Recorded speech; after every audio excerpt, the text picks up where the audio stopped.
Hi hello welcome back to behaviour to balance. నా పేరు వరలక్ష్మి. హంస చాలా తెల్లగా ఉంటది, దానిలో ఒక ప్రత్యేకత ఉంటుందని ఒకసారి చెప్పుకున్నాం కదా. అలానే ఈ రోజు హంస యొక్క ప్రత్యేకతను తెలియచేయడం కోసమే నేను మీ ముందుకు వచ్చాను. సముద్రం అలలకి ముత్యాలు కొట్టుకు వస్తాయి. అక్కడ సముద్రం దగ్గర హంస కొంగ ఉంది అనుకోండి. హంస ఏం చేస్తుందంటే ముత్యాలను ఏరుకుని తింటుంది. కొంగకి అవి గ్రహించే శక్తి లేదు, హంసలో ఆ గ్రహించే శక్తి ఉంది.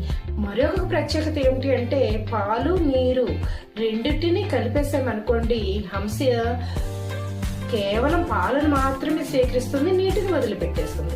హంసలో ఆ ప్రత్యేకత ఉంది. అయితే మనం ఇక్కడ తెలుసుకోవాల్సింది ఏంటి అంటే మనం మంచిని మాత్రమే గ్రహించాలని. మన రోజువారీ జీవితంలో మంచిని అంటే మన బిహేవియర్ మార్చుకుంటూ మంచి వైపు మనం నడవాలి. మంచిగా ఉంటే మన లైఫ్ చాలా బాగుంటుంది అని తెలియజేయడానికి మాత్రమే వచ్చాను.